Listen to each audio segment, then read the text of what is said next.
Welcome to Tyre Seeker. Now this is going to be one heck of a tyre test, because here we have the BAC Mono R, very possibly the fastest road car money can buy. And here we have not one but three different types of Pirelli Trofeo R tyre, each of which has a slightly different compound, each of which is going to perform slightly differently out on the track. But whichever one is the best of these tyres, in my opinion, and in the opinion of the BAC guys, they are going to choose as the new original equipment tyre for the Mono R. So let's get cracking.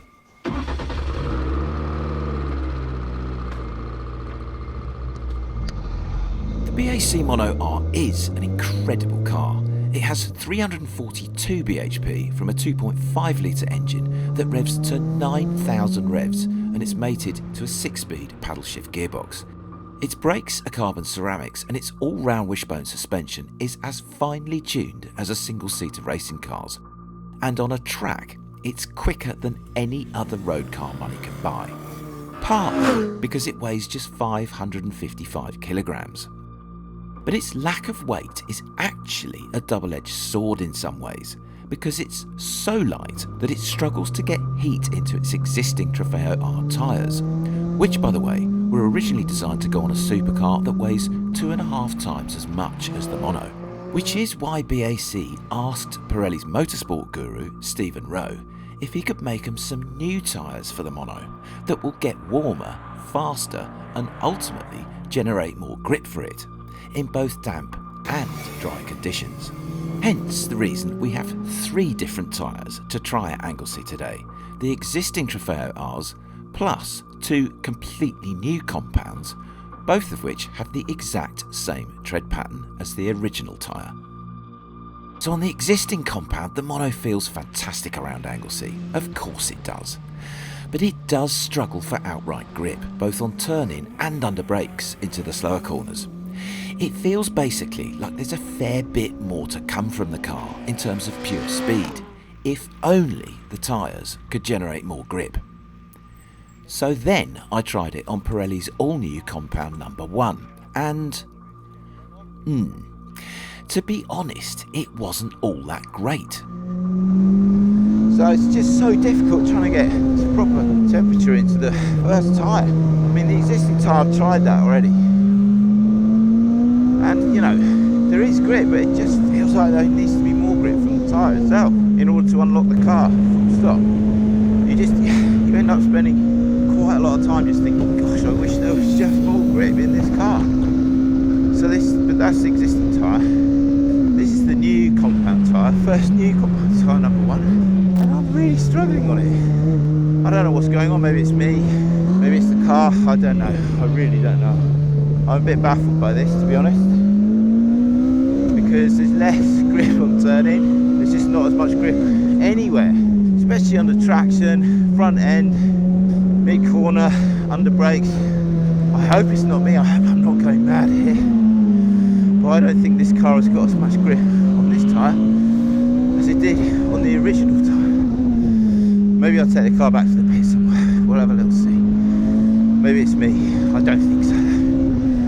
I think they might be playing some kind of weird game on me here. Anyway, let's see. If anything, there was less outright grip at each corner, and the tyres also took longer to warm up. Basically, the Mono felt even less unlocked on this tyre than it did on its existing tyre. Why? Well, because Compound number 1, as it turned out, was pretty much a placebo tyre, designed by Stephen Rowe and Pirelli to meet all the latest noise and rolling resistance regs for many years to come, and to last longer, but not necessarily to generate more grip. Turns out they wanted to know how bad it was on the Mono, not how good, because all of my testing at Anglesey was done blind rather than primed on the day. They just wanted to see if I knew what I was talking about, basically. Eventually though, they sent me out on brand new Compound number 2, and well, there was a bit of a difference. It all makes perfect sense now. Thank you very much, chaps at Pirelli and the lads at BAC. Basically, because this tyre now, this new Compound tyre number 2, is just absolutely amazing. This car has got so much more grip on this tyre compared with the existing original equipment tyre, and definitely compared with the compound, the first compound that they tried, or let me try.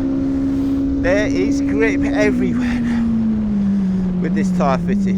Massive turning, really strong under brakes, brilliant mid-corner grip. It just almost, I tell you what, it almost feels like this car has got slicks on it now. It is that much more grippy than with the other tyres on. Blimey. It all makes sense now.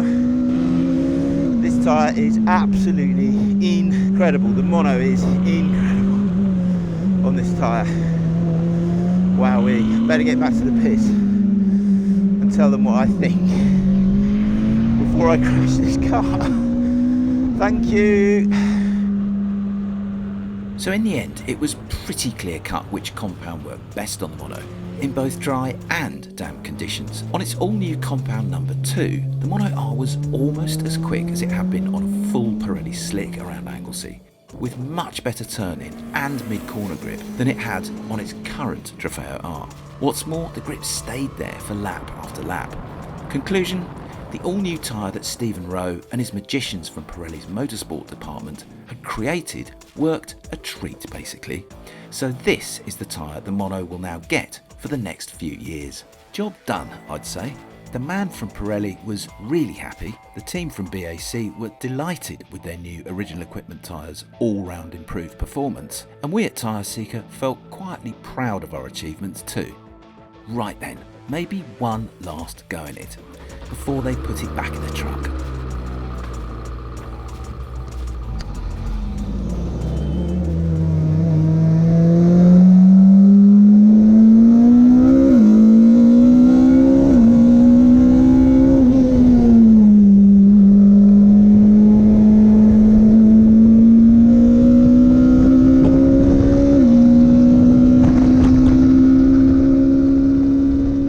Thanks for watching. Stay safe, and remember, if you like what you see here, click subscribe and give us a like as well.